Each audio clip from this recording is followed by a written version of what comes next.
All right, Dirty Sports episode 859 live on YouTube in 5, 4, 3. Welcome to the Dirty Sports Podcast. I'm your host, Andy Ruther, coming to you live from Cincinnati, Ohio, with my co-host from Southern California, Joey No Chill Prano. Hello, Andy. Good morning, Joseph. Good morning. A little early Dirty Sports today. Yeah, a little early, Sash. Early sports. Early and dirty. I'm almost borderline delirious this morning, so it should make for a great episode. Well, I see you rocking the old school tie-dye Bill Walton shirt. Throw it down. And Did we talk about it? Did we talk about it? I was going to say, we haven't talked about this yet in the show. The difference between Bill Walton and all these fucking selfish C words is Bill Walton isn't producing his own documentaries. He's like, come into the TP, I'll hand you a bag of mushrooms in payment for a sound guy. No, the 30 for 30 is making it on him. Unlike Carmelo Anthony. Carmelo producing a 4-part documentary about himself. What a douche. What a douche. Add him to the Michael Jordan, Derek Jeter doc about yourself. I mean, literally, is there anybody who is a full career Jordan brander that isn't going to have a multi-part documentary that they self-produce? Is Melo Jordan brand? The Jordan brand is like the Goebbels propaganda company. Like, essentially, this is like. You're by the way, for non-historians, you are referencing the mastermind who behind the Nazi propaganda campaigns. Joseph Goebbels, who did the entire construction of all the Nazi propaganda. You know what? Honestly, I just thought of this, but do you know what would be? You know, it's my legit life dream is whoever attends the Carmelo propaganda film premiere, that we go full Inglorious Bastards and just lock them in and murder all of them. Like, the world will be a better place if we could just go in and murder everybody who attends ME70, the Melo documentary. No, chill. Well, and what is it with Jordan brand propaganda too, where they always mix numbers into the name? It's like respect with a 2, Melo with a 7. There's probably a legit psychological, this is how you convince people that athletes are good. You do all these little tricks and things. A documentary, a number in your little thing. What I don't understand. Bill Walton's just come to my house. We'll sit in my teepee for a little while. We'll talk about all things basketball and Grateful Dead. I have Andy. Hold on one second. You know, I'm kind of out here in the sticks these days. I have a huge spider crawling up the wall, the size of my fist. Hold on. Take it. Handle your business. Nobody wants to deal with the big spiders. While Joe does that, I want to read to everyone who did not see the announcement on the Carmelo documentary. So it was announced this week that Melo will produce a documentary. It's a 4-part documentary that will chronicle his life and career, starting with his childhood, diving into the good, the bad, and sometimes ugly experiences and learnings that shaped him into the man and the athlete that he is today. I said one episode for each of his passes. I saw that. Here's my thing on this documentary phenomenon that you're just not interested. I understand Jordan, I understand Brady, I even understand Jeter to an extent. There's nothing interesting about Carmelo. Why would I want to see a 4-part documentary on somebody who's just not that interesting? He never won titles. He doesn't have any sort of interesting angle. If they're going to do a 4-part documentary, and they've already done a 30 for 30 on him, but if they're going to do a 4-part documentary on Dennis Rodman, I'd find that fascinating because there's so many layers to him. What are the layers to Carmelo? I think there should be a rule going forward for these documentaries. You shouldn't be allowed to have more parts than you had playoff series wins in your career. Yeah. So he doesn't have 4 playoff series wins. I believe he has 3. I believe he has the making it to the second round with the Knicks and the 1 year they went to the Western Conference Finals. No, he's got to have more. Andy, I believe he went to the Western Conference Finals with the Denver Nuggets. He did.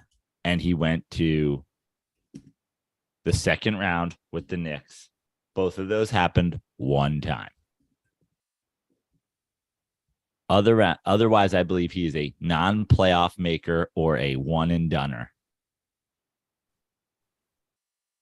You are correct. I am astonished. I knew he had the 1 year they went to the Western Conference Finals. That's why he always does the 3, on his head.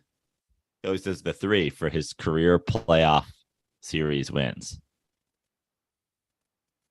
Wow. Carmelo has 28 playoff series games that he's won. I'm sorry, playoff wins, not series, in his entire career.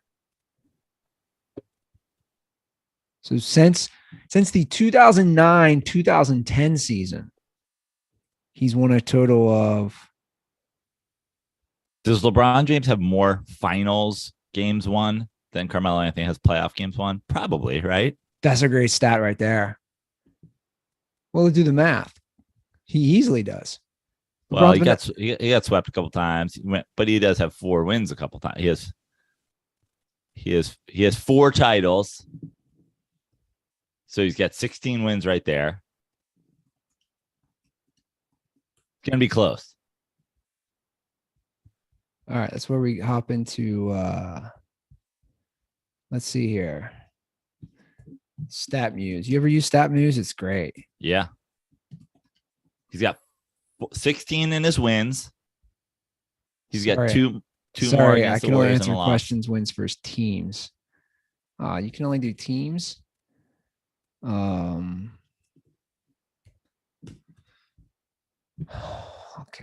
Well, LeBron's first finals, he gets swept. He's played in 55 career. It's not that hard. He gets swept in his first, so that's 0. In his second, he wins 1 game. In his next 2, he wins 4, so that's 9. Then they lost in 5 again to the Spurs at the end of that one, or 6. Wait, you're saying his second finals would have been with the Cavs? Or his second finals, yeah. His first final with the Cavs, he got swept. The second finals is with the Heat. That's the great 2011 Mavs team. They won 2 games, I think. 2 games, right. Then he goes 4-4. That's 8. So it's 10 already total there. It's going to be close. Well, regardless, because I don't feel like doing math right now, it's pretty wild that some DirtBall in the comments. Tell us how many finals wins LeBron James has. It's just amazing that Melo has such few playoff wins, especially in the last 10 years. The Melo thing for me, it's pretty straightforward. He's a scorer. He's a top 10 scorer. He doesn't make your team better. He obviously won a title at Syracuse. He won the gold a bunch, but to me, the gold is that's an on your career. Right. You know what I'm saying? You're playing with the best players in the world, the best team, the best coach team. So it's nothing to really gloat about. The idea, again, of doing a documentary about somebody who is just not that interesting. Dude, what have you done? The most interesting he did was the stop snitching thing that I always laugh about. Right. That DVD in the early 2000s or whenever it came out, mid 2000s. I just love the idea that it's the Jordan brand has essentially figured out now. Let's just raise everybody's profile with the documentary. I can't wait for the Cody Zeller 11-part documentary. The Bam Adebayo 5-parter, the Russell Westbrook. It's unreal. Yeah, it's pretty wild. But that Bill Walton one, man. Now this is what it's all about. This is what I'm saying. I'm not here to sell shoes. In fact, I'd prefer you don't even wear them. I wish I could have played in the NBA without shoes. I would have never had all these foot and heel problems. I read running down a dream. It's a Tom Petty biography. And it made me realize when you're running, you should just be running on dreams and after dreams. Come on, man. We don't need shoes. Throw those shoes down the garbage chute. Now there's an interesting life. That's I mean, that's a 4-part doc right there.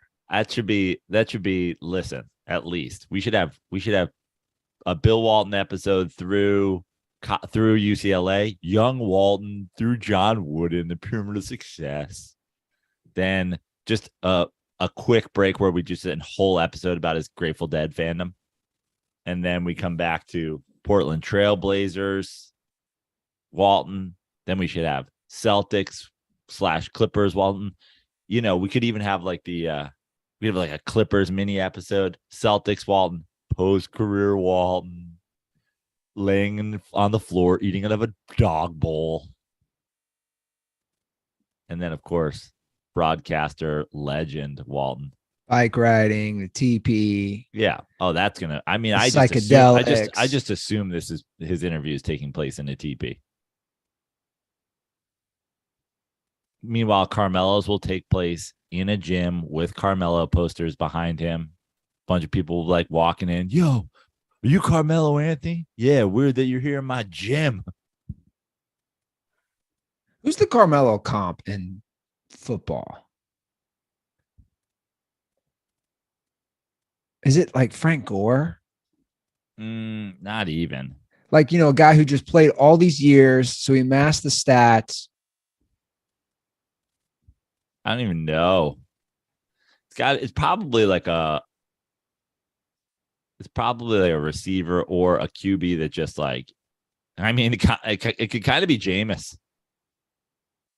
No, because Melo's top 10 all time in scoring. So you got somebody who just had the longevity enough to. But my point is, think about it. Jameis, college, great in college, wins a thing, comes in, all the skills, all the talent, puts up raw numbers, can't win.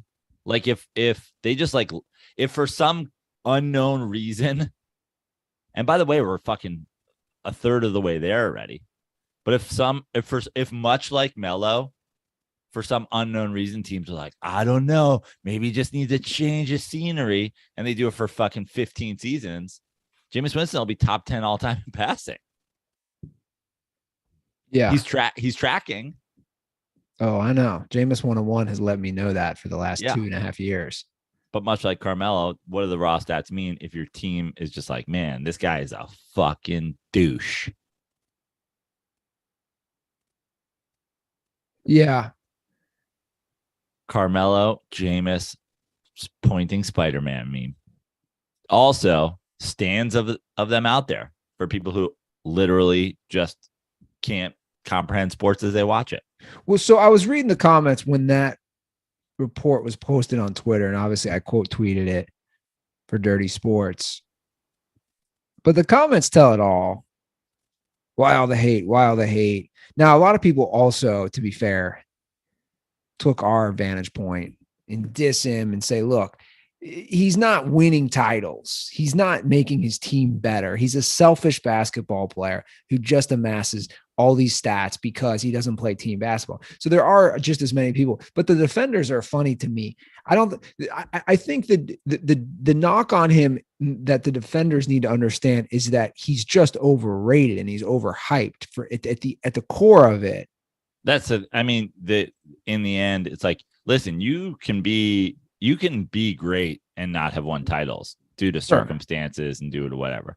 The bottom line with Melo is he is a great scorer, and he could have been the leading scorer on a title team, but he couldn't be the leader on a title team. He can't be your single best player on a title team, because he's not a leader. He's not playing defense. He's not passing. He's not motivating. He's not doing anything. He's just an elite scorer. So, listen, it's almost like it's Dominique Wilkins' career with a bad attitude. Yeah, because he demands to go to the places to be the guy. He leaves to go to New York a month and a half before he's going to become a free agent there and guts the team.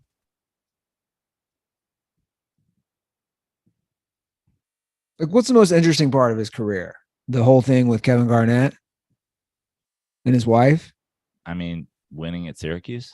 But I'm saying like non-sports related from an angle. What's so interesting? Kevin Garnett said your wife's snatch tastes like Honey Nut Cheerios. Yeah. I mean, I'm being serious. Like I'm saying, like, what's so interesting about his running Jeremy Lin out of town, running Mike D'Antoni out of town. But that's also basketball related. Yeah. My point is, Bill Walton has an interesting life. Like you can break things down and find interesting things. Break them down. Tom Brady's not the most interesting guy. He married a supermodel. That's a whole thing there, right? Tom Brady didn't even start that much at Michigan. Like there's things you can go into. By the way, we got to talk. I want to talk this because I was hanging out with our friend Brian yesterday, who's a big Cleveland Browns fans, and he's a rather woke fellow. And I said to him, tell me how you feel about Deshaun Watson at quarterback for your team. And he literally was like, dude, if he wins a Super Bowl, like, I don't care. And I was just like, man, this is how beaten down Browns fans are. Even the wokest guys, like, I don't give a shit. And I said to him, I go, here's one thing that I feel like isn't being talked about enough. I feel like you can be a great athlete, but all the like truly incredible ones have like a je ne sais quoi about them, right? Like they're a little bit. Wow, you're busting out the big dogs today. They're a little bit larger than life. They're a little bit larger than life. They all have that something. We all agree Melo doesn't have that something. Agree. Right? Jordan, very similar to Melo, scorer, whatever, but had something, had the whatever, be killer instinct, fucking championship pedigree, blah, blah, blah, blah. He had it for sure. If you are a multi-millionaire starting quarterback, world famous NFL player, and you even need to get against their will hand jobs from a masseuse, do you have the it factor? I don't think Tom Brady's begged a lot of masseuses to like jack him off. I think more than likely people have walked in a room with Tom Brady and been like, hi, I'm actually just your like MRI tech, but could I like jerk you off right now? And he's like, no, I'm sorry. I'm married to a supermodel. Okay. So, I just listen, you're here, you're in a gown. I thought maybe I'd jack you off. But see, what you're doing now is you're going into the psychology of it. And I think that's where this plays out. So I know what you're saying, but I also think, look, isn't there like a natural built-in confidence that you have to be a champ? Yeah, but I think this is my point of like, I think there's some sort of, there's a psychological element here. It's a power thing. It's look, you could say the same for Bill Cosby. Like Bill Cosby was the biggest comic in the world.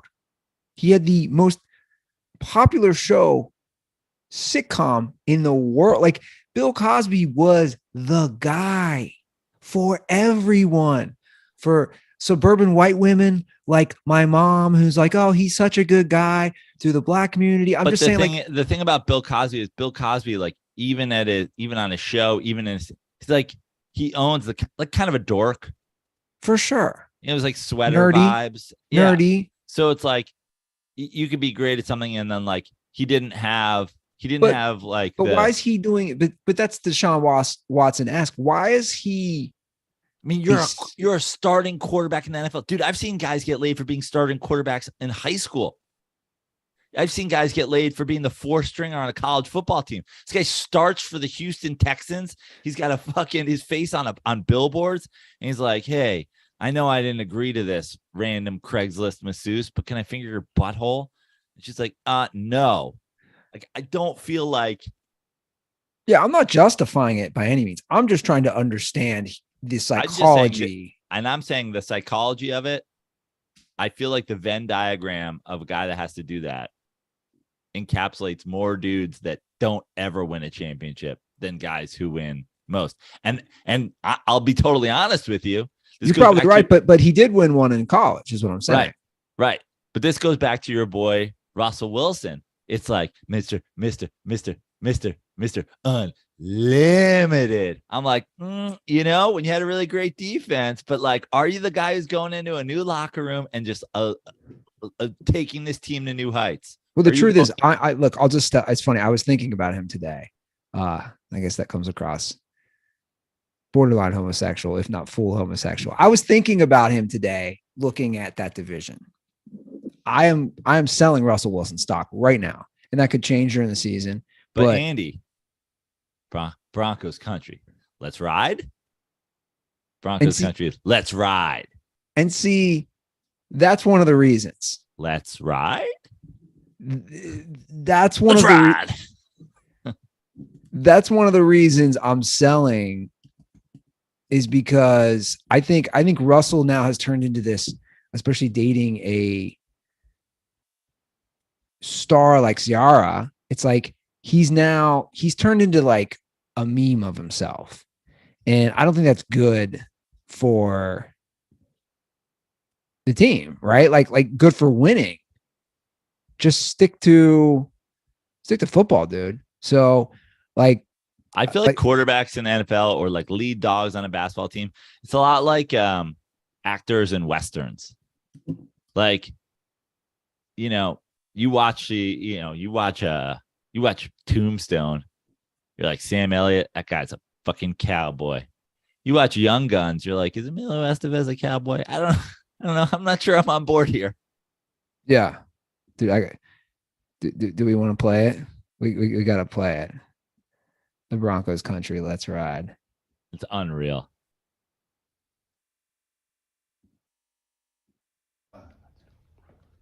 Let's ride.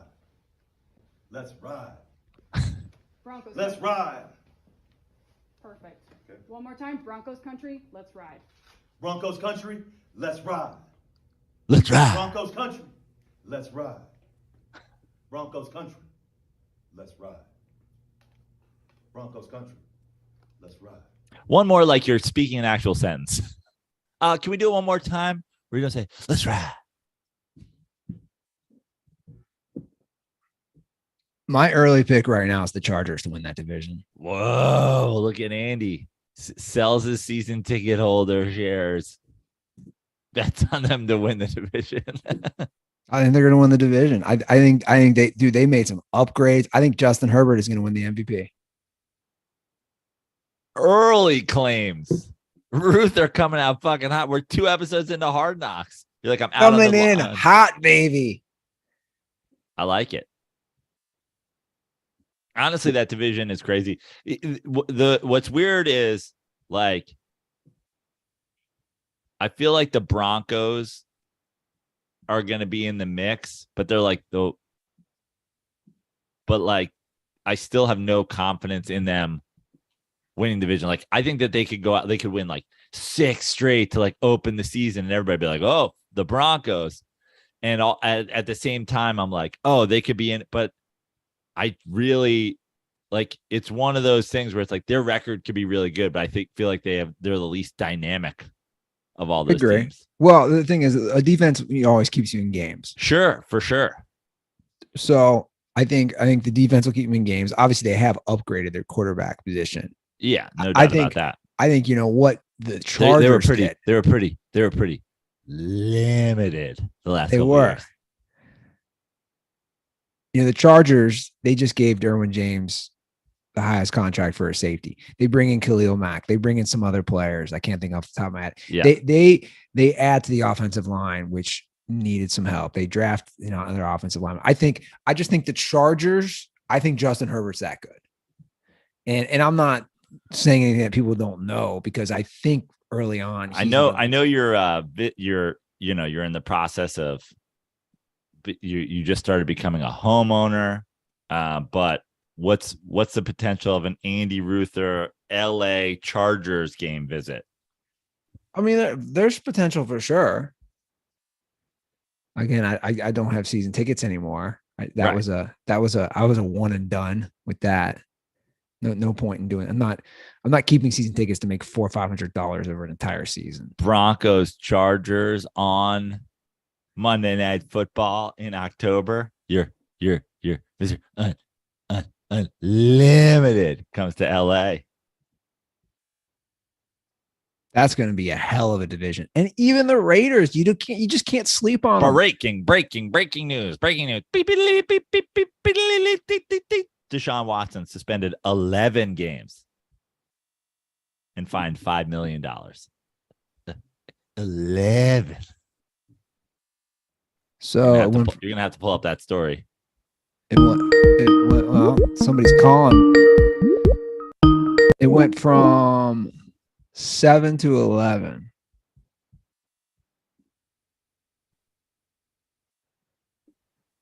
Okay. Yep, breaking from Adam Schefter.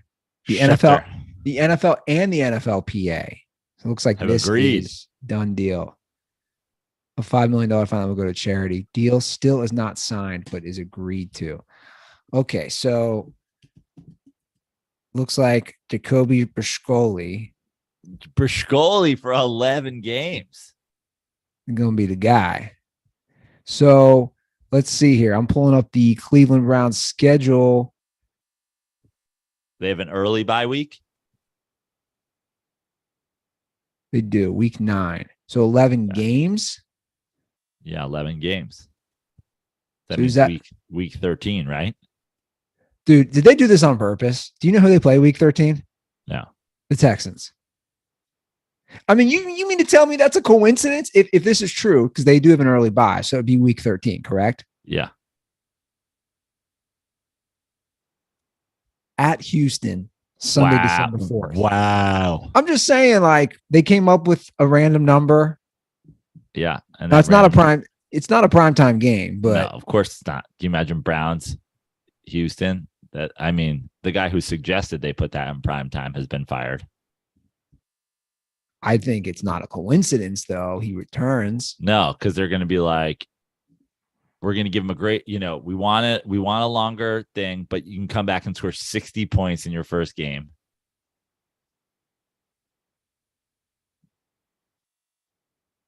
I mean, get the memes ready for his return to Houston. The massage parlors. Yeah. Houston, we have a hand job problem. Yeah. Well, if the Browns are like 5-6 at that point, they'll still be in a decent position. I don't know. Maybe not to make the playoffs. Who knows? The AFC is just so loaded. This changes everything. I wonder if they regret the Baker Mayfield situation, how it played out. Letting him go? Yeah. Well, I mean, basically, I just don't think you can sign Deshaun Watson. I don't think there's any way to convince Baker that he shouldn't want to leave if you're also spending $400 million on his replacement. It's essentially being like, you can start here until he gets back. Now, there might have been a smarter play for Baker Mayfield. Like, okay, I'm going to come and I'm going to fucking play really well, and then I'll have better opportunities. But also, do you want to go into a locker room in fucking training camp, everybody knowing that you're just a placeholder? And yeah, I think it's pretty impossible for them to have done both, had some sort of good relationship with Baker and sign Watson. Well, I'm looking at Twitter right now as this news comes in. Of course, I'm on Dirty Sports Twitter. Of course, the number 4 trend is Calvin Ridley, which again, suspended for the season. If you're too stupid to understand, the NFL doesn't want their money fucked with. Calvin Ridley was involved with something that could affect the money of the games. That's why he's suspended a year. It's really straightforward, guys. It's just straightforward. The NFL doesn't care if a guy rapes or assaults 1 million women. They don't. Does that affect their bottom line? If it doesn't affect it, they don't care. It's like enough of the Calvin Ridley shit. That's all they care about. Is this affecting my bottom line? Right. That's all it is. And also, as we've said before about Pot or Kaepernick or whatever, it's always to them too, is when they feel like they go aggressive to nip things in the bud. They're like, we do not, like, if you gamble, we're going to suspend you for a year. And that's the way to scare you off it. And they're not trying to scare people off assaulting women because they've never once cared. They've never cared. The NFL has never cared about women ever. Just like they don't care. Just like they don't care about the LGBT community. Do you remember those ads they were running last year after Carl Nassib came out of the closet? They were running like the NFL suddenly cared. Really? They said, no, they don't. They're just trying to hop on something. They don't care. At the end of the day, they do care about their money. And if it's going to be messed with, possibly in the Calvin Ridley case, they're going to throw the book at him. But 11 games, I knew it wouldn't be the whole season. I knew it, Joe. I knew he was not going to get the whole season. Yeah. We knew that too. And to return against the Texans. Now, here's the bigger question. He returns week 13. What will the number of wins be for the Detroit Lions come week 13, Joe Prano? Well, I've got them at 4.5 over under. So let's put it at 2.5 over under at week 13. 3 wins. I'm going to say 3 wins. 3 wins. Wow. You're putting it really low. In week 13, 3 wins? That's what they had that's what they had through 17 weeks last year. Yeah. Well, I watched episode 2 last night, and I still haven't seen Dan Campbell watch a single thing of game film. Now, they showed position coaches. They showed Deuce Staley going over stuff. They showed the linebacker coach, I forget his name, former NFL player. But Dan Campbell, I mean, the grit thing is it's just out of control. He's wearing a grit hat. They have more grit signs than I thought in the team building. They also have Detroit versus everybody all over the place, which I find those things funny. The Detroit versus everybody. Dude, if you've been fighting the world for this long, you lose in the battle. You're losing. Well, I mean, the Detroit versus everybody is at least like, been their thing for a while. It's kind of a cool slogan. I like the branding that they've done with it, but at the same point is like. But how long are you battling everybody as a city? Yeah. This is what I'm saying. If it's been Detroit versus everybody for 20 plus years, you're losing. Everybody's winning. You're losing. That's all I'm saying. And look, I'm not here to just disparage Detroit. I've actually never been there, so I don't know. I've driven through there. I'm just saying, if you're the onus of your entire city is we're taking on the world for this long. And if I hear one more time, Detroit's up and coming, again, never been there. But if you have to keep saying it's up and coming, is it really up and coming? Yeah. Detroit's the Angels. Detroit's the Los Angeles Angels. Like every year they put a polish on it. Every year they miss the playoffs. They're like, we're trying this year. We're going out and we're getting it. Look, here's the thing. The players definitely like Dan Campbell. It's obvious, especially after episode 2, even more. You watch him. He's making jokes. They like him. He's a player's coach for sure. But also think about that locker room. I bet you if Kim Kardashian walked in, they'd fucking love her. Doesn't mean she's qualified to coach an NFL team. Well, here's what I find interesting. Like, yo, look at Coach Kim, yo. He's wearing fucking yoga pants, dog. I got grit in my pants, if you know what I'm talking about. Those yoga pants versus everybody. Damn, son. So they do. And they're like, how many games you guys think you're going to win? Like, I don't fucking know, man. We haven't looked at a fucking playbook yet. You know, they do the teasers for the in-season Hard Knocks, which this year is the Arizona Cardinals. Yeah. And last night's was just a quick 3-second, 4-second of Cliff Kingsbury. You can see just in a room, just isolated, a bare room. He's got the little clicker. He's in front of a screen. And you can see it's like he's been in there. I don't think that was staged. It's like Dude's been in there watching game film, trying to think of strategy, scheme, plays, whatever it is. And that's what I did find funny. They show that at the end of Hard Knocks, where he's just probably putting in hours. His face is glazed over. He's been in that room. Meanwhile, they're like, Dan Campbell, what have you been up to? He's like, we're renovating the kitchen, so I've just been punching holes in the wall all day. Do you think you should be watching film? He's like, I mean, I'd love to, but can't sit down because of the up downs I did. I've been punching holes in my kitchen all day. I mean, who's got the time? I don't know. An NFL head coach, maybe? So my favorite highlight from episode 2 was just this stray bullets that Kevin Durant's taking on a Hard Knocks episode. I mean, I rewound it. I was like, whoa. Was there a dig at KD's just sitting at home, minding his own business on one of his many burner accounts on Twitter? Yeah. And suddenly, Amon-Ra St. Brown, his dad, not even him, his dad, who used to be Mr. Universe, who trains him. Mr. Universe. I mean, this dude was yoked, obviously, the bodybuilder, and his sons are yoked. Like, just yoked. He trains his kids. And he's going through some rant, and I'll play it, and he just suddenly literally threw KD completely under the bus, and I just could not stop laughing. Coaches always ask me, how you do that? I'm like, dude, I'm tired of explaining this to you guys. You got to train your whole body. Kevin Durant and these guys messed their Achilles up. I have a question with guys like Kevin Durant. When's the last time you did a calf raise?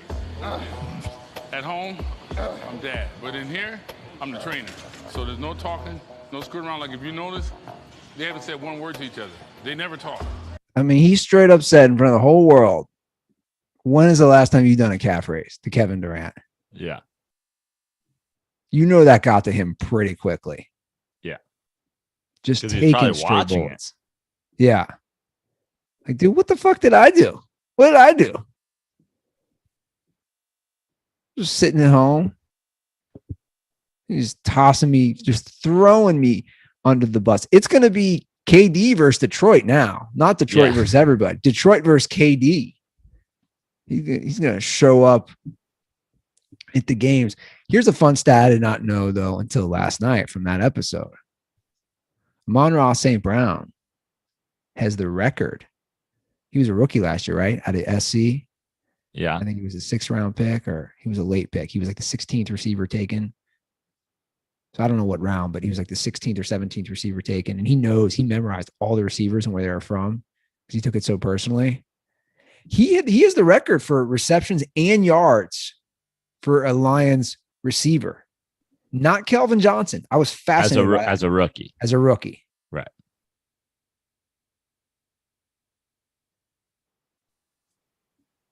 But he's got Jared Goff. Right. They've still done nothing really on Jared Goff. Last night they did David Blau. The backup because his wife was in the Olympics. So they focus on that. But I don't know, man. I'm not buying it. I'm not buying it right now. Especially when they haven't showed a single thing about your coach watching game film. Oh, we do have a call about Hard Knocks. Let's do it. I love calls about Hard Knocks. What's going on, Dirty Sports? It's Stolzy in Cincinnati. Listening to the Dan Campbell episode as well. Well, I'm going to call it. And I have an idea on how to potentially fix Dan Campbell. I'm going to refer to the longest yard where they that one prison guard that's all jacked up on steroids when they're getting ready to play him. He slams the Gatorade on the sides, and then when the inmates start looking up their medical records and stuff, and they see that he's on steroids, so they switch out his steroids with estrogen pills, and all of a sudden that dude like completely changes, and he's like saying his nipples are sensitive and shit. Let me know what you guys think. Stay dirty, boys. So do we need to calm Dan Campbell down? I would argue that's why his players like him, but just combine that with some game planning and strategy and game film watching. Yeah. Like they like that he's a giant meathead that played in the NFL. I think what we need to do to fix Dan Campbell is, you remember in Teenage Mutant Ninja Turtles, remember Krang? It was just like a brain inside a body. I think we just have to have like some football nerd implanted into Dan Campbell's belly to just like live with him. He's like, maybe we should watch Keen film. He's like, well, we're doing up downs. He's like, well, maybe while you're doing up downs, you can put the video on the ground and I can watch it as you're doing push-ups. And for the record, I do like Dan Campbell. Like I like him. That's great. I like you too. If you were the head coach of my football team, I'd bet on us going 0-17. No, I'm just saying that because I feel we've been hypercritical. I like him. I think he's a likable guy. I just don't want him as my coach. Sure. I like Doc Rivers, man. What's not to like? You ever seen Doc Rivers talk? I'd fucking love that. I'd love to have a steak dinner with Doc Rivers.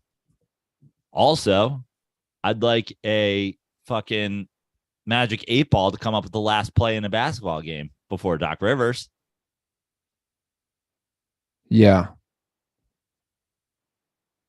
Doc Rivers, it's like one of the guys throughout the years. It's really hard to criticize him, even though it's deserved. Seems like a great dude. Dan Campbell seems like a great guy too. Yeah, he's gonna have his players' backs for sure. But you gotta have a strategy, man. Not just go out there.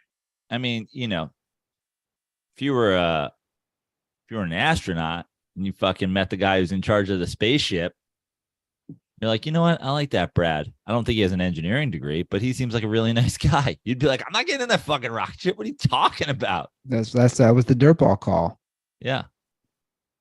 Yeah, 100%. Under. Hit it hard. I mean, was it 6.5?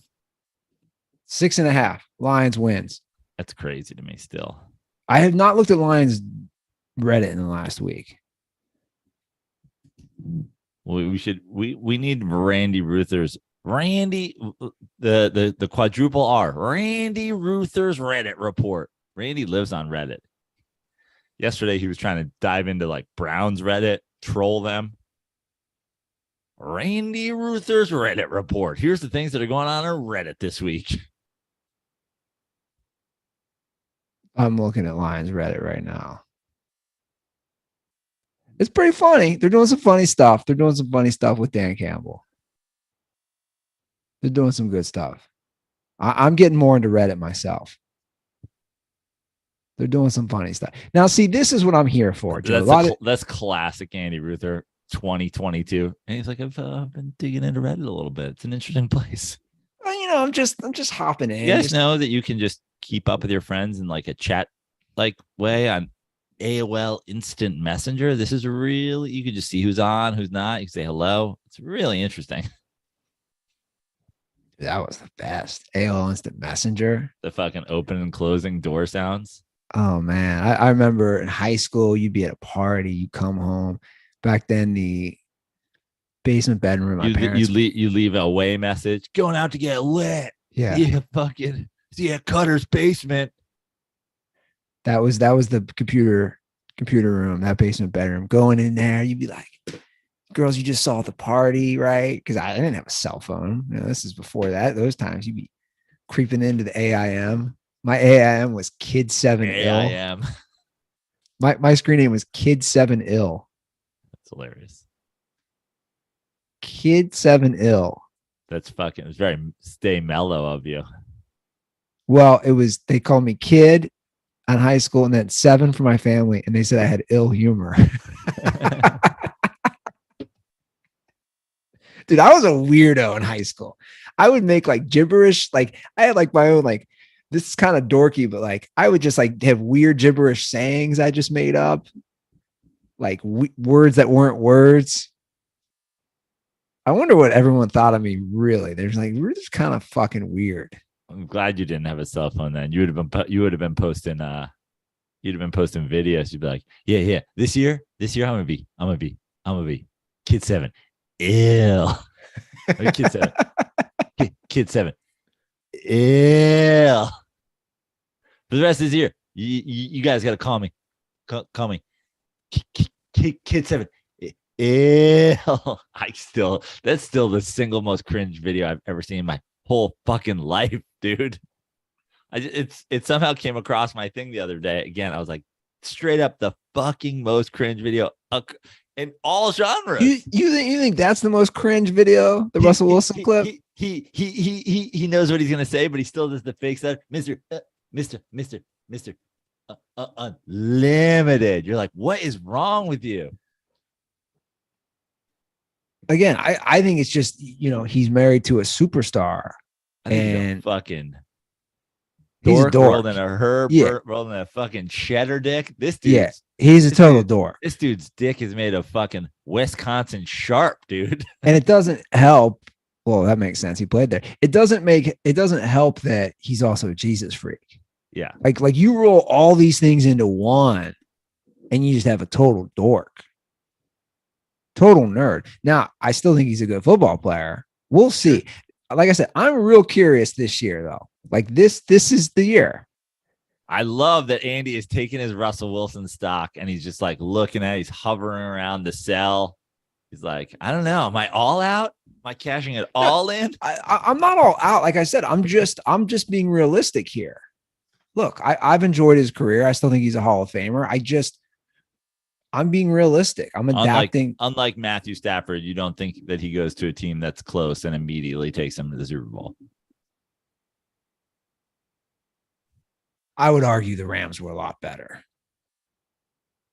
I mean, come on. The Rams made the playoffs the year before and won a game against him with a backup quarterback. I mean, the Rams defense was literally number one.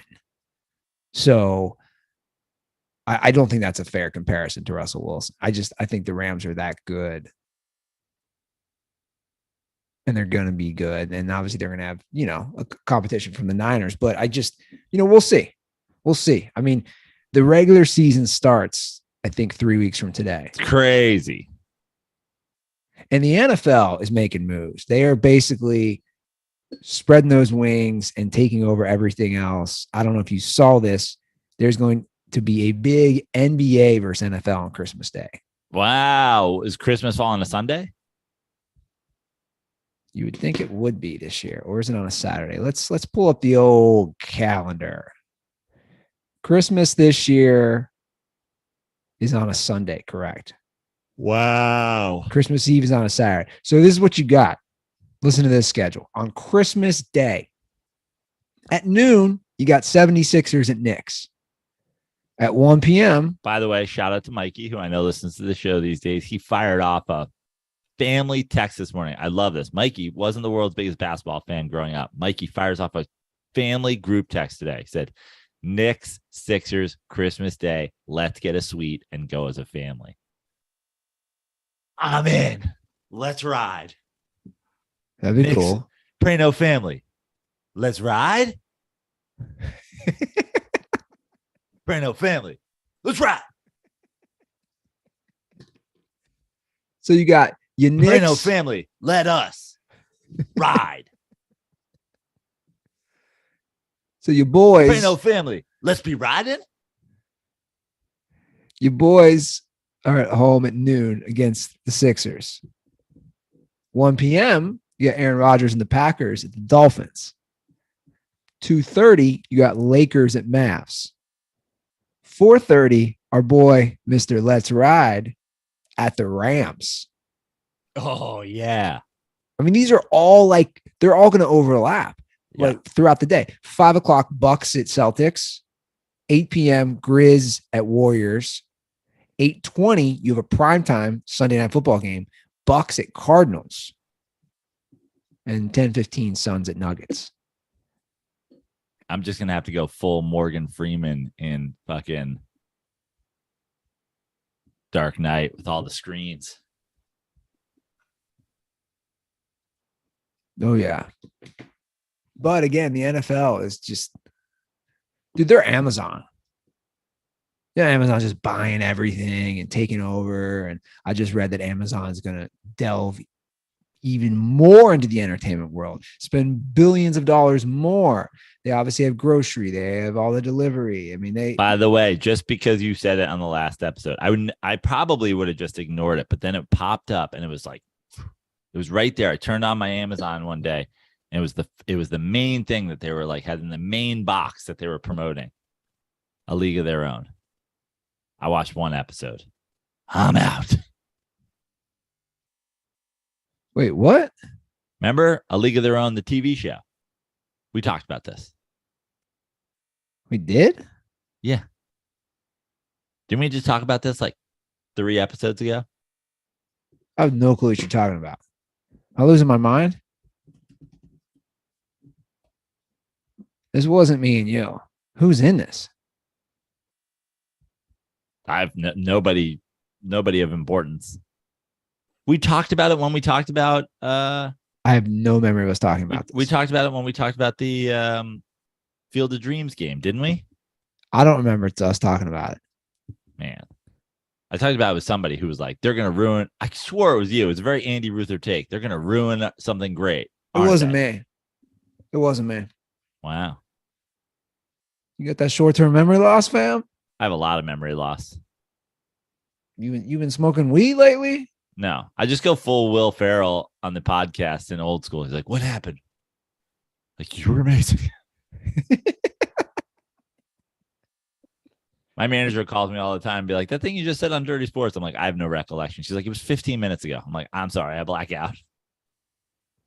Yeah, we definitely never talked about A League of Their Own. And I didn't know they had a TV show. I just looked it up. I'm shocked you maybe it was a Laz on Slides. I'm shocked you even gave it a try. Well, I mean, the movie is incredible. There's no originality. It was definitely me on Slides because I remember Laz saying now that it was in our top 9 starting lineup of baseball movies.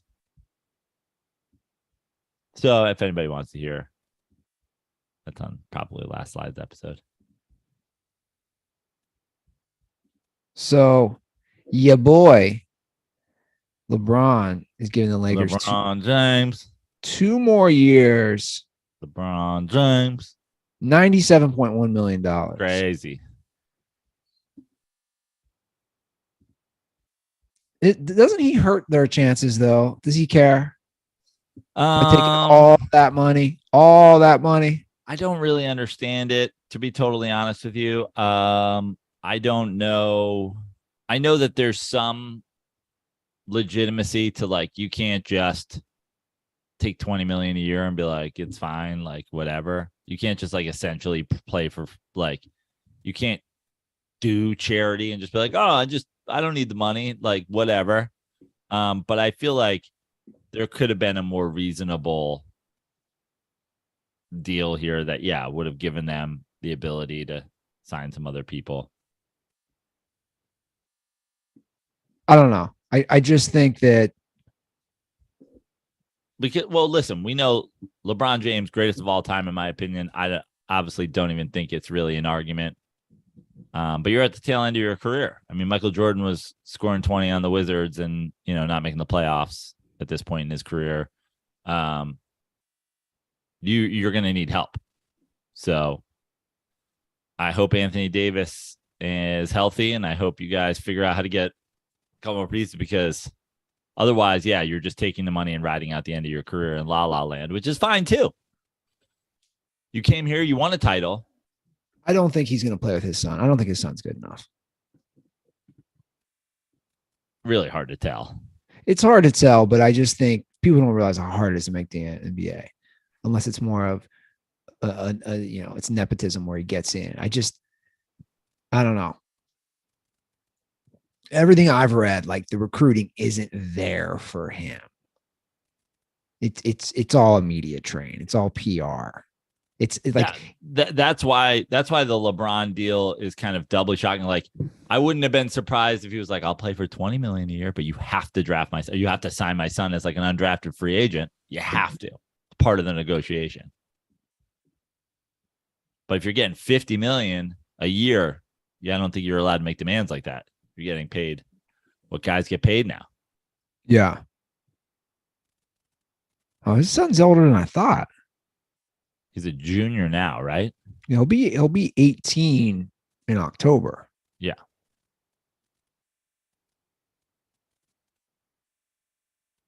So this will be his senior year then. I'd assume so, right? Yeah, I would assume so. Assume he's not turning 18 before his junior year of high school starts, or in the beginning of his junior year of high school. Yeah. Well, he should break Kareem's record, what, this year or next year? This year. It'll be this year. Yeah. Have you watched any of that Hulu documentary on the Lakers? No. I mean, it's nonstop. It's a Hulu documentary on what, this current Lakers team? No. It's I mean, to me, it's like we've already done this with Jeff Pearlman. It's called The Legacy, the true story of the LA Lakers. My girlfriend started watching it. She's got all into the Lakers. But she's like, dude, it's basically a combination of Winning Time meets Jeff Pearlman's book, which obviously was based on Winning Time, meets the Magic Johnson doc, which was done on, I believe, Apple. Right. It's just, it's the same thing where it goes through the history, the rise through the Buss family. They've done 2 episodes where it starts with, Jerry Buss. I enjoy the Lakers, but like I don't need 25 pieces of that's what I'm saying. Off-season Lakers content. They're just really hammering this home now. Yeah. And if you want, just read Jeff Pearlman's book, and I'm sure this will extend past that, which again, you could extend past that with his book, 3 Ring Circus. I don't know. I just this point, everyone's hopping on the allure of the Lakers. And I didn't know that he had kids though, that spanned from like the 50s through the 90s. Did you know that? Jerry Buss. Like his kids, it's wild. So yeah, he's got 6 kids. And I mean, the age difference is wild. That dude partied. Jerry Buss fucked. That dude loved to fuck. All right. Yeah. I don't think Jerry Buss exists in today's age. In what sense? In the sense that, well, you couldn't get away with doing all that. Right. Of course. Social media era and all that. That's what I'm saying. Like the idea of an owner that has lots of women and he's always got some arm candy around him. Like where do you see that right now in modern sports? Like where he was flaunting it, right? Like, yo, I got this girl, and he's got all those pictorials, those pictures of him at the Playboy Mansion surrounded by like 10 girls and all that. And now it's just such hush hush. We all know what they do. I mean, they probably have sex islands. Right. I mean, Robert Kraft was, a regular at a sex trade. So I'm glad you brought that up because you were just bringing up Deshaun Watson. You could say the exact same thing about Robert. Robert Kraft is a billionaire who was getting didn't I say that when it happened? Yeah, but I'm saying he was getting hand jobs at a strip mall in Florida, a strip mall. What are you doing, dude? Just pay to have a girl. Now, I already hear Boston fans yelling how it was consensual and all this and that. Dude, it might have been, but that is sketchy. And it was uncovered that there was sex trafficking going on there. Why are you even putting yourself in that position?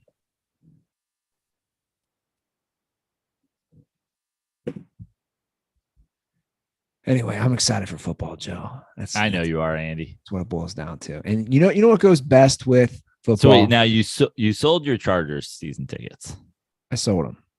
I actually didn't sell them. I'm an idiot. I didn't. Dude, the Chargers did not make it easy. I own the seat license. Yeah. That you had to like go through all. You didn't get it. You didn't even sell that seat license. No, because you had to you couldn't do it through the Chargers, and it was like, dude, they suck to deal with. And this I got to get them on the phone. I called multiple times, and so somebody's probably just grabbed them, like they expire at a certain point. So, who's your football team now? What do you mean? Who you root for? I root for everybody, Joe. But you don't like. Are you a defending champion Rams fan? Is that your I like the team? Rams. I like the Chargers. Say it. I like players. What? Say it. I mean, I like Joe Burrow. Yep. Dude, Randy Ruther. You and Randy. Randy is really trying to get me back on the Bengals. So hard. Really hard. I think it's good for the city when the Bengals are good. I'll say that. I mean, listen, in every game, even when it's not my team, obviously I'm Giant, but like going into the year, who do you want to win the Super Bowl? The Chargers, because you predicted them to win the Super Bowl? Like right now. Well, I didn't predict them to win. I predicted them to win the division. Right. And Herbert's win like right now. Who do you want to see? I don't know if I have one. Who's like that? Who doesn't just like watch? Like you got to have a rooting interest. Dude, we do a show. We do a show twice a week. I just love football. Like that all changed. Would you be happy if the 49ers won the Super Bowl? No. Would you be happy if the Chiefs won the Super Bowl? No. Okay. Hold on. It doesn't mean that I'd be unhappy. Okay. It's like what teams win the Super Bowl would make you happy? The Bills? Yes. Because you like Josh Allen. And I like that they've been down and out as a city. You like Bills Mafia. You like dildos. Yes. You like Buffalo wings. You love OJ. Oh, I'm obsessed. I mean, look, I'm conflicted here. You've never even been to Buffalo though, have you? Never been. Okay. But like here, I like Joe Burrow. Yeah. I like that. So your AFC rooting interest, Buffalo, Cincinnati, Los Angeles Chargers? Yeah, but I'm going to be Broncos. I'm going to be rooting for Russell Wilson. Yeah. But here's the thing. Your rooting interests are not limited. No. But again, I can like a lot of different teams. I like Bill Belichick. Yeah. So now if the Bills are playing the Patriots, I'm going to root for the Bills probably. This is like Tug's March Madness preview. I also like dude. I just like the Raiders. I just like Raiders. I like the black hole. I like that they're in Vegas. Yeah. So basically, the only team that I probably root against every week in the AFC West is going to be. I don't know. I already see DirtBalls like, oh, fucking pick a side. But guys, it's different. I lived in LA. I gave up the Bengals thing. All that happened. They didn't have a team for my first. I'm not saying you have to pick. I'm just saying, like, whenever I watch a football game, there's very rarely a game that I don't have a rooting interest in one side over the other. Even if it's two teams I hate, I'll be like, okay, this team over this team. Like I always joke, two NFC East teams playing, I'm rooting for ISIS. But like otherwise, I've got a rooting interest. I would say I have a hierarchy of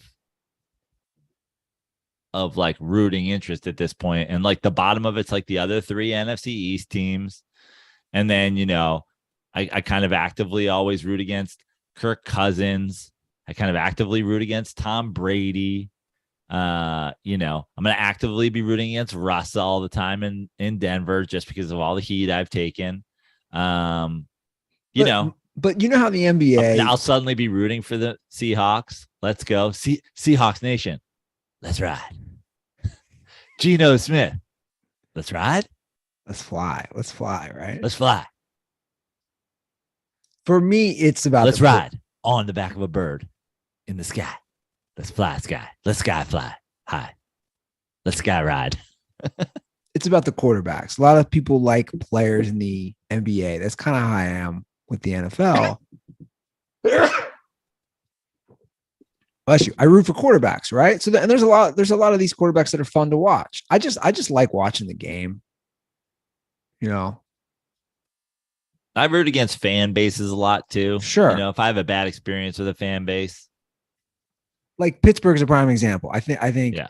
I root against their fan base. I think they're obnoxious because again, it's always like the defending a guy who has multiple rape charges, Right. sexual assault. That's the thing. It's like Ray Lewis, Ravens fans, you're obnoxious. He wasn't charged. Well, he was charged. He made a plea deal and blah, blah, blah. It's like you're annoying. So I'm going to root against the Ravens whenever they're on. Pittsburgh's tough for me. Pittsburgh is, I'll be interested to see how my like soul feels about Pittsburgh going forward, because I hated Roethlisberger and I hated that about the fan base, but now he's gone and you kind of rooting for them to be great in his absence.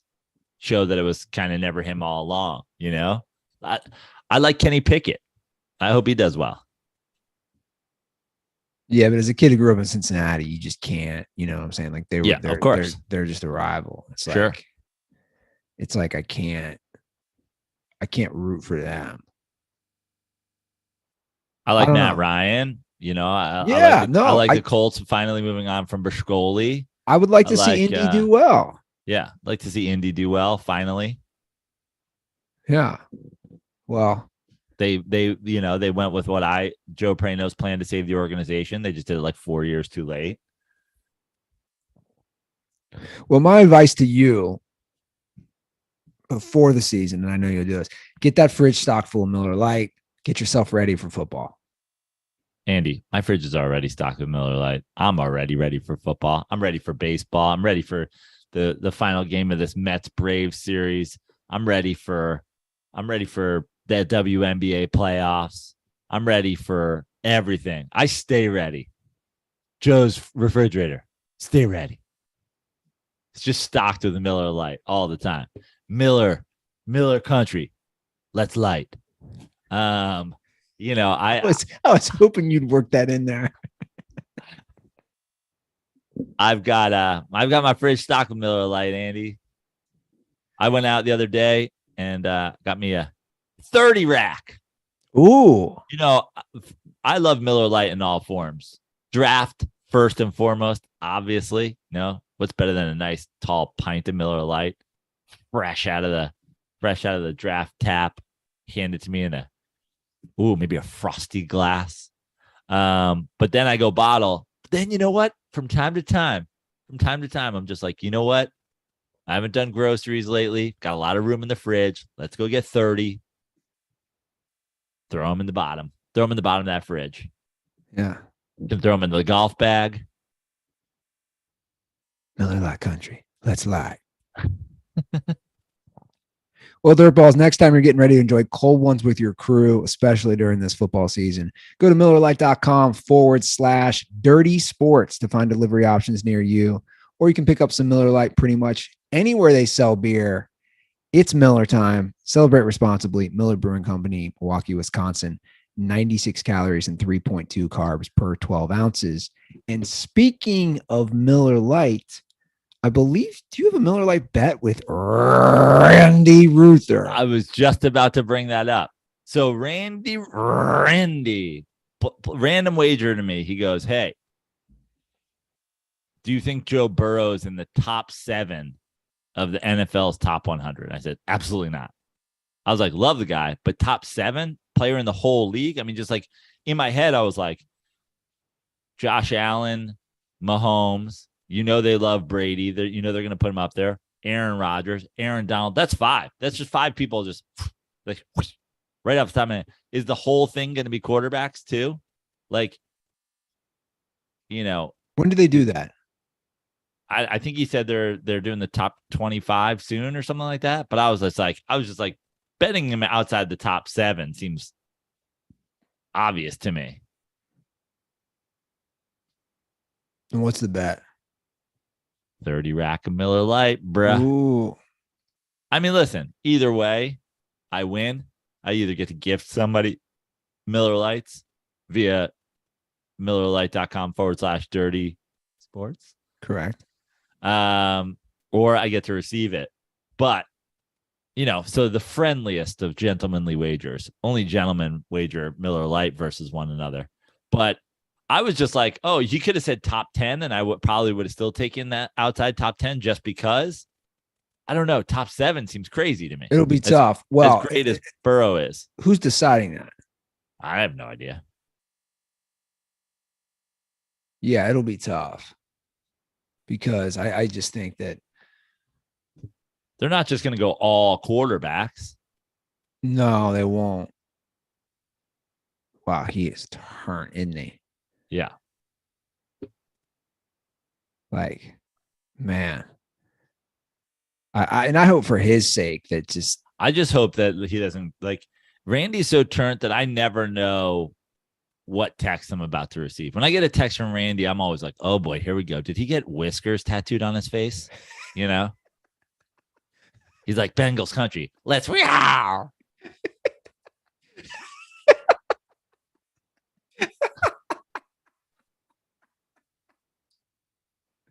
the mental image of him with whiskers. Like, it's not that crazy of an idea to think he might do that. That's what I'm saying. Randy is so turned. You literally never know. You're like, what'd you do? He's like, I got veneers, but they're tiger fangs. And you're like, what? Why would you do this? You look like a vampire. You're like, I'm just so ready for the season. Well, I was texting you guys that the stuff I learned the other day. Like fucking if Randy texted me and was like, hey, I need bail money, I'll be like, what'd you do? He's like, you know those signs on Highway 71 that I tried to make a meme out of? They caught me up on one of those signs trying to spray paint the one that goes to Cleveland into Rapeville after I'd already done Burrow country on the one that goes to Cincinnati. I'm like, Randy, no. You flew to the middle of Ohio to spray paint highway signs.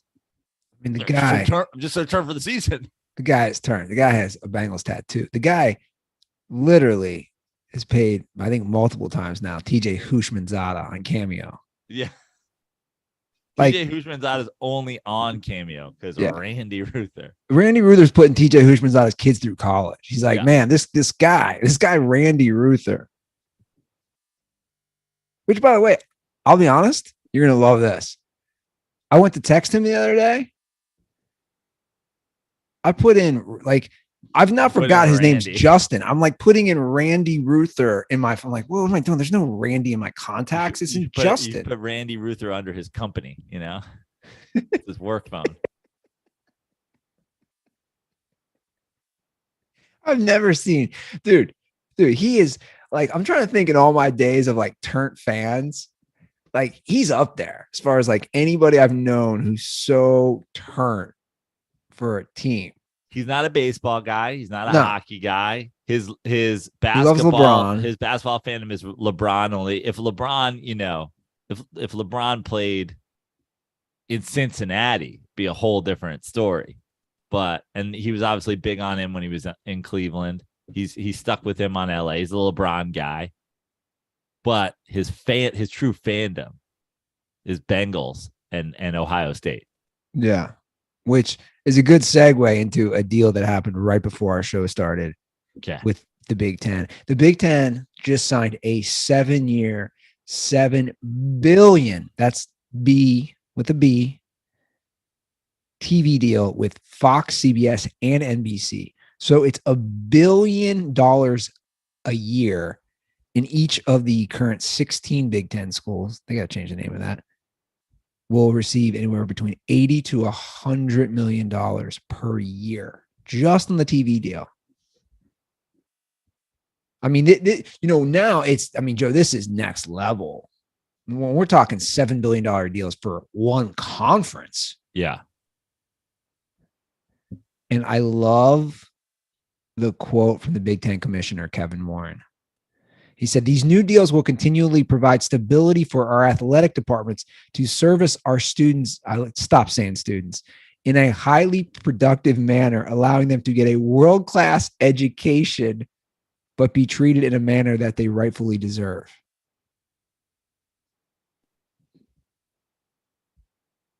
It is very expensive to operate our athletic departments. Well, dude, here's the thing, Kevin.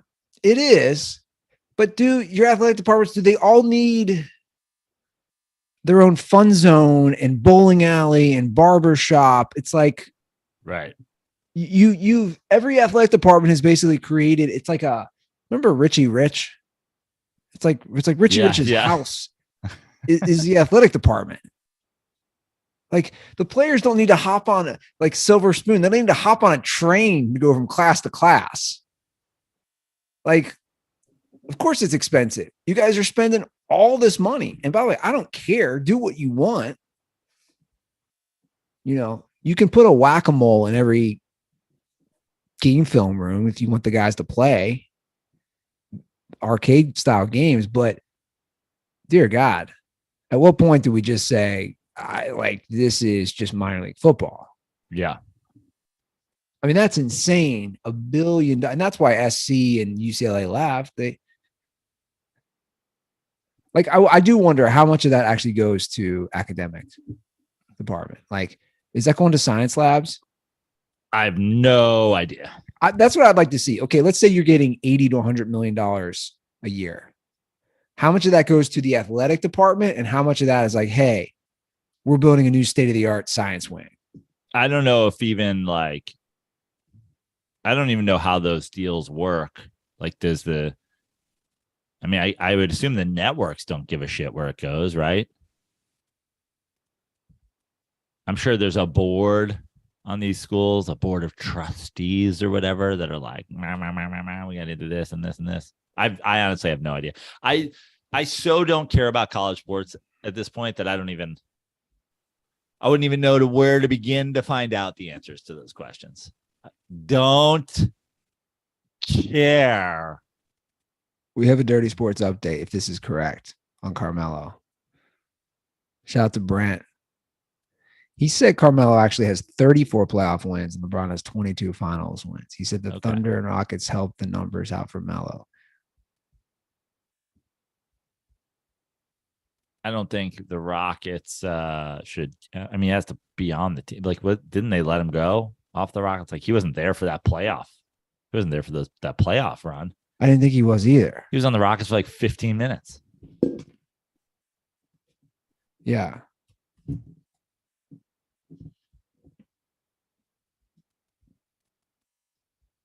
Why does StatMuse? Well, StatMuse does not count that. Yeah. Play in the games. Yeah. StatMuse has 28 wins. And LeBron has 22 finals wins. But why does LeBron love him so much? That's what I don't get. Like, dude, he's not bringing anything to the table.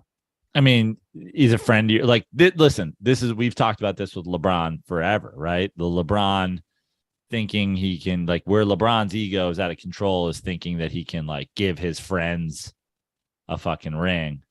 And it's like, dude, the cost of Melo, the drama of Melo, the whatever. It's like, if you really wanted to win, you would go get the guy who can give you everything that Melo gives you and more, with none of the drama and half of the value. And sure.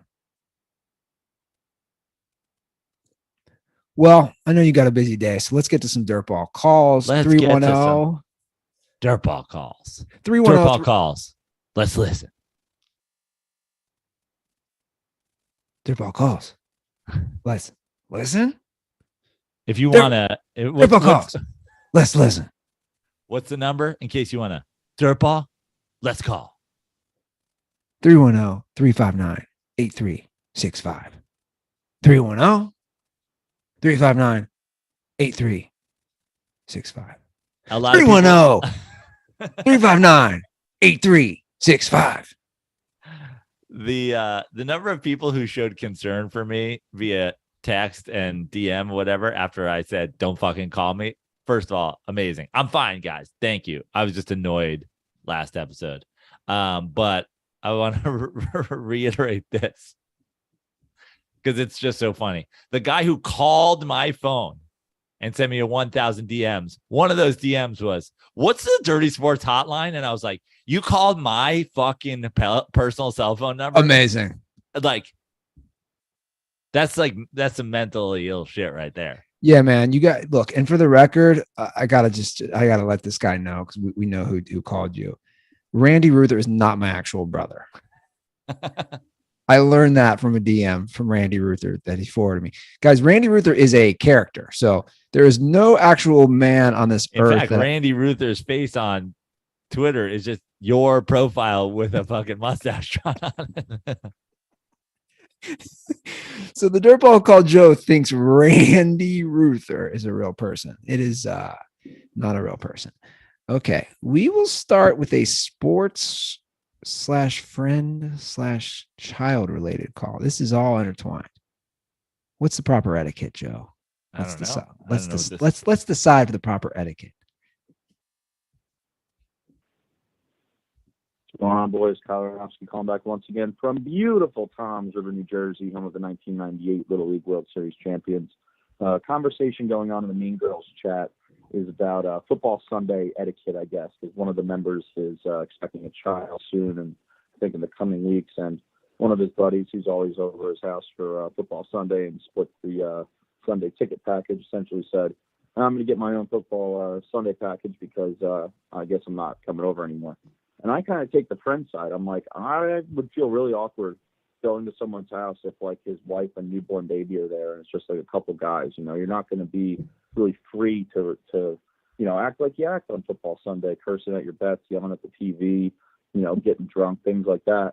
And I feel like with your friends with kids, you kind of have to meet them outside of the home, get them out on the golf course for a day, maybe get them out to dinner for Monday Night Football if they're able to leave the house.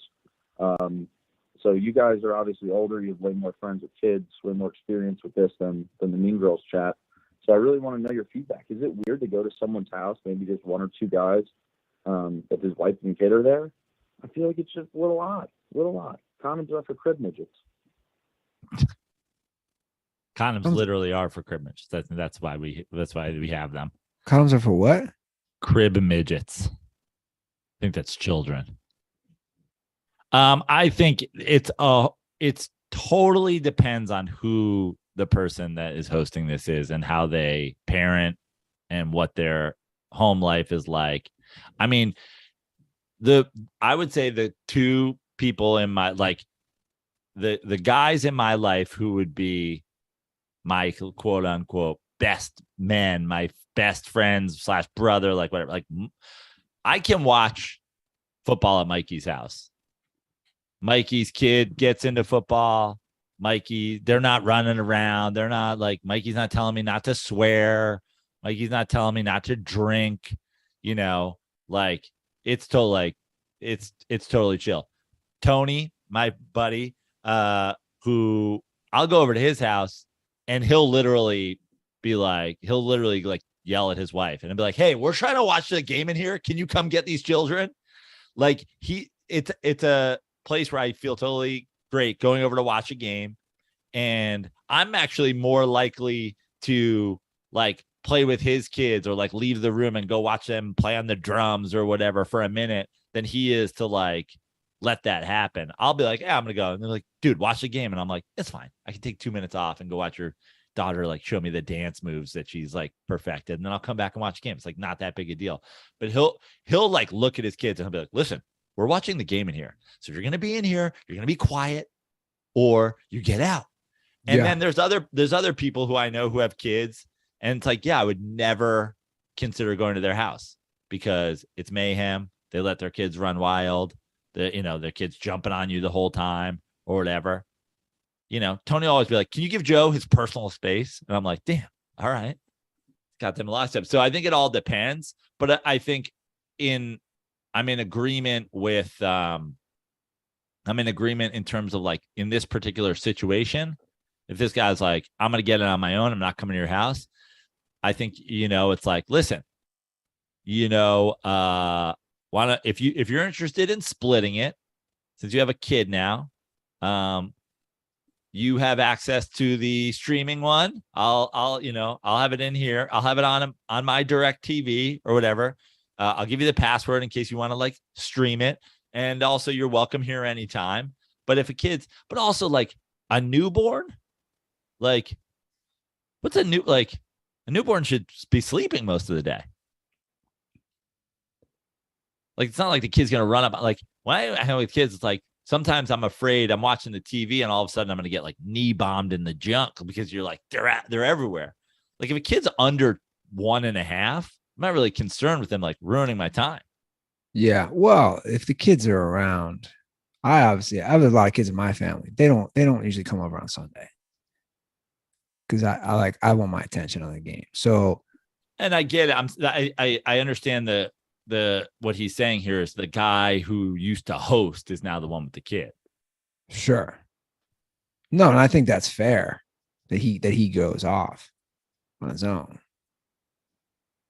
I mean, if you really want to pay attention to games, which I do, you can't really mess around with kids too much. I mean, I'm pretty much glued from start to finish that day. Yeah. Listen, I don't mind a little distraction, but like to a point. And that's all on the parents. If I'm watching the game and this kid's swinging across the room like Tarzan, I'll be like, yo, I don't know if this is a place to watch the game. No. Or just separate them. It's like, hey, we're watching the game in the basement. The kids are upstairs, or vice versa. Yeah. That's the way you do it. All right. Non-sports call. What up, boys? My wife was just telling me some crazy shit. Like, she read something. Someone said, if you have sex at someone's house using an Airbnb, you're wrong. It's trash. I think if you're not having sex at an Airbnb, you're using an Airbnb wrong, first and foremost. Like, don't get me wrong. I'll throw the sheets in the washer and clean it up after myself. I'm not just jerking off on their sofa, but, like, I'm paying money to rent this house out. You best believe I'm fucking. All right, boys. Just want to hear your thoughts, opinions. Pretty sure I know how the Dirtball Nation is going to rule on this one. Stay dirty. Coots for comedy. Coots kind for life. Let's go surfing.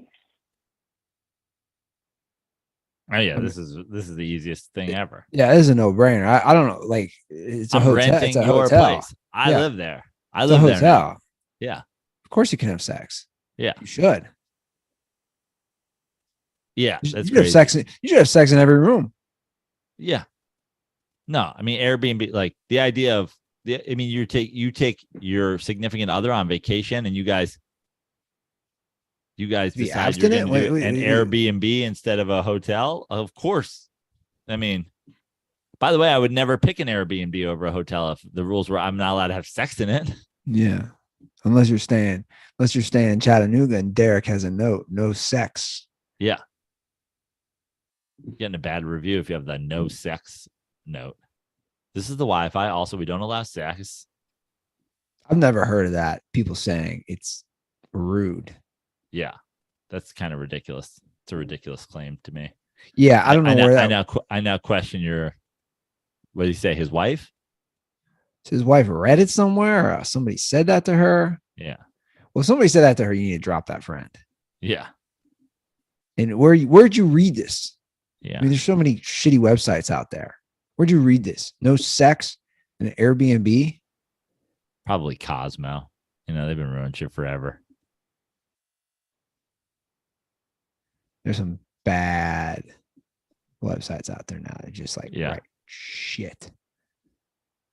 I don't know. I mean, my thing is you should bang everywhere. Tom Segura used to have, in his first Netflix special, he had a whole bit on the minute he gets in a hotel room. He's like, where am I going to masturbate?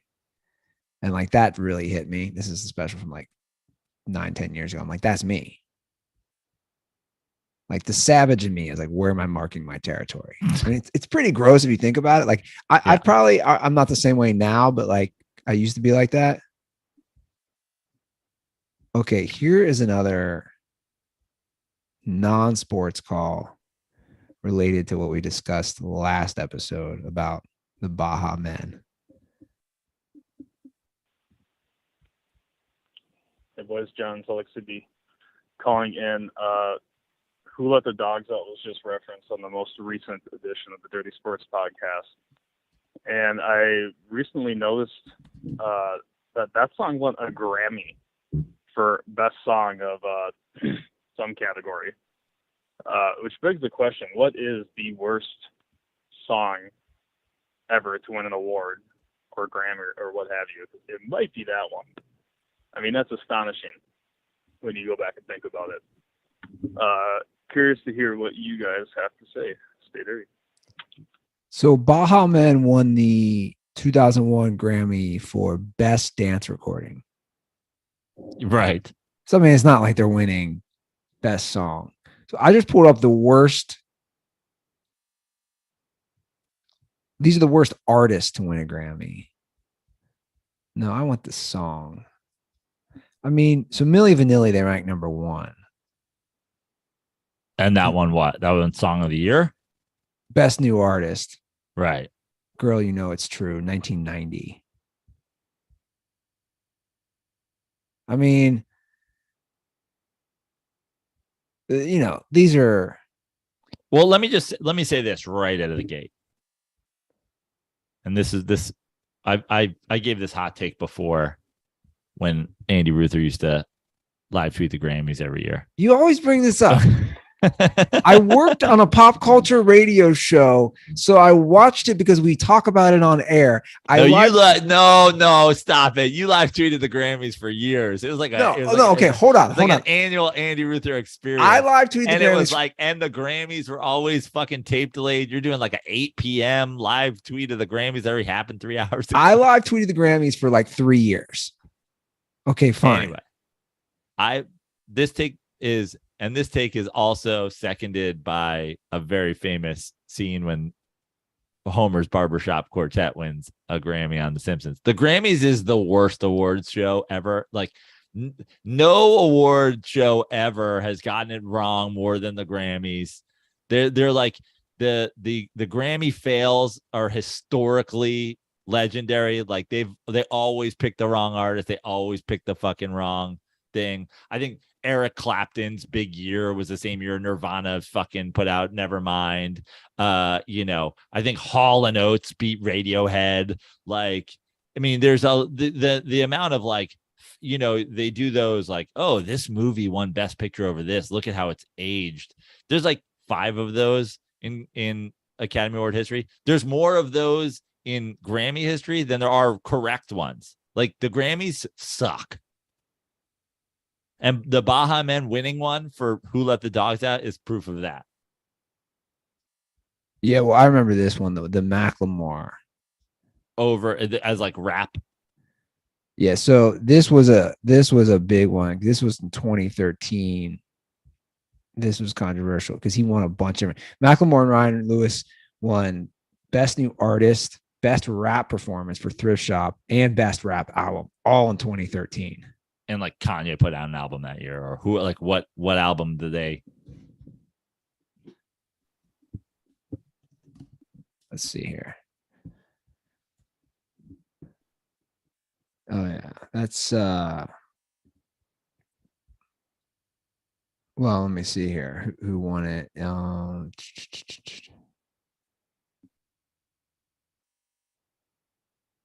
Jay-Z, Kendrick Lamar, Kanye, yeah, Drake. Kendrick Lamar. Yeah. Like listen, all those artists are still a thing. Macklemore's a guy who does fucking promos for the Geno Smith Seahawks.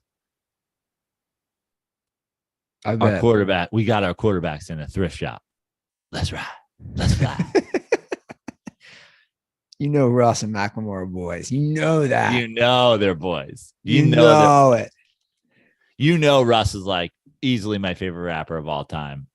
Macklemore. He's a little hard for me. A little hard, but it's like when I'm feeling like when I want to get real dirty. Do we play a call that we haven't listened to? We've had a couple calls during the show. Sure. Do we trust it? Do we trust it? Let's try it.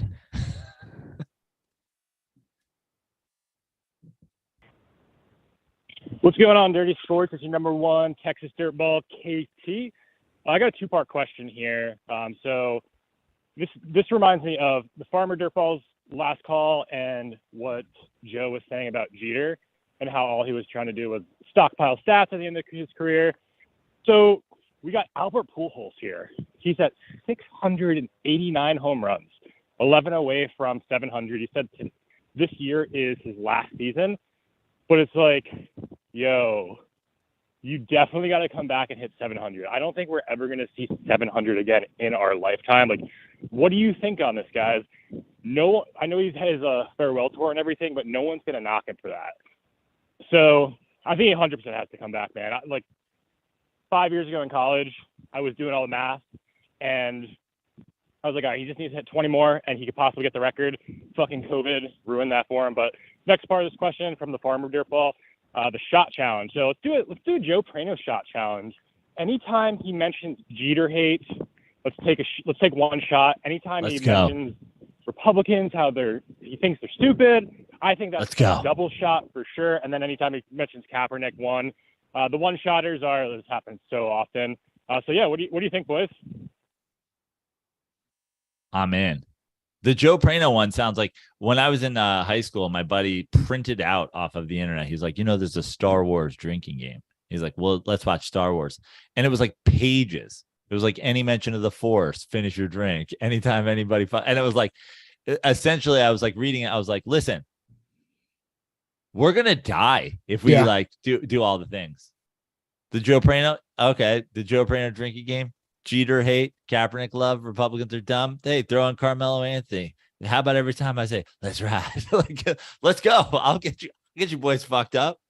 Random Eli Manning comparison. Let's go. I agree with his call about Pujols. I actually said that the other day because he went yard twice, right, this week, a few days ago in the same game. And I was like, man, I thought the same thing. I was like, dude, you're 11 away. Like, let's say his attitude toward it though. Of he has a shot at it this year. He's not going to get it. Come on, he's not going to get it, but he has a shot at it. I mean, you never know. Maybe there's a Brett Favre out there, who's going to lay down at the end. Maybe there's a whatever. Like, I wouldn't be surprised if at the end of the year, guys start throwing him cookies down the middle. Random dudes on your Reds team, random dudes on teams that are out of it, just start throwing him fucking meatballs. I would not be shocked at it. But here's the thing. And this is what fans never fucking consider. Albert Pujols has to stay in shape this whole offseason. He has to train. He's got to fucking spring training in Florida. He's got to go do this all to come back next year and maybe hit 4 more fucking home runs as a pinch hitter.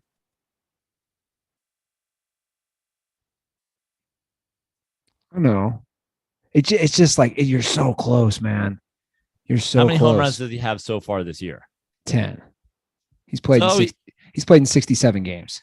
So he's got a shot at it. He could get close. He'll probably have 3 or 4 more. You're going to get it. You're going to see some meatballs at the end of the year. You're going to see them. You think? The thing is, the Cardinals they're right in the thick with the Brewers for that division. So like, I don't think but the Reds don't give a shit about that, right? The fucking Cubs and Pirates. I guess 3 teams in that division are awful. Yeah, and forget the division. Even guys outside of the division, what do they care? Or you're up. Oh, it's 13-1. The Mets are fucking leading. Throw Pujols a fucking cookie. I mean, He's gonna get close. He's gonna get close. He's gonna hit 5-6 more home runs. But he's right. No one's who's getting 700, Joe? Yeah, and that's not happening. Remember they was it A-Rod that was he getting up to? Was he almost at 6 or was he almost at 7? What did the Mets remind me again? I was trying to think of this there. What did the Yankees do to him at the end? Why didn't they fucked him over? Yeah, and he was at 696. A-Rod should have 700. A-Rod would have been to 700 easy. What happened at the end there? Because he only played 65 games in 2016, and why did he not come back? They basically just like deactivated him and said like, we don't want you on this team anymore. Because they were trash.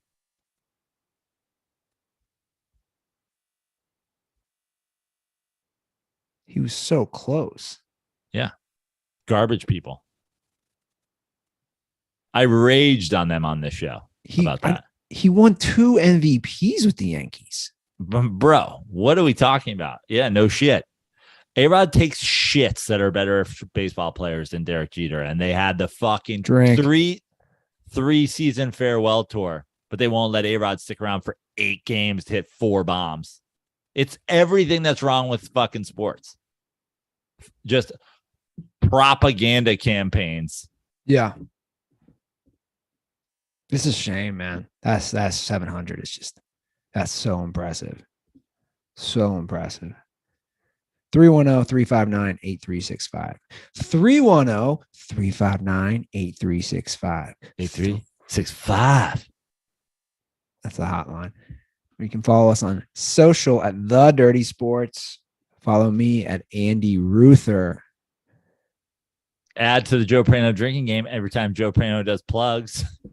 August 25th. That's a week from today. Joe Prano and Acquaintances at the Hollywood Improv. Tickets are on sale now. I just put up another story on my Instagram. The link in the bio. That's at Joe Prano, as is all of my other social media, except for Twitter, where I'm at Fix Your Life. But to repeat myself, 2 most important things. August 25th, the Hollywood Improv. Get tickets. It's going to be a super fun show. Lachlan Patterson, former guest. Nate Craig, former guest. Will be there. And then the following week, starting Monday to Sunday, I believe it's Labor Day weekend, I'll be at the Comedy Cellar in Las Vegas, Nevada for the whole week. 2 shows every night for a week. I believe it's inside the Rio Hotel. Come see it. Let's do it. All right, guys. That's right. That's our show. Thanks for sticking with us. Give us a ring. Ride with us. And most importantly, stay dirty. Stay dirty. Stay dirty. Stay dirty. Stay dirty.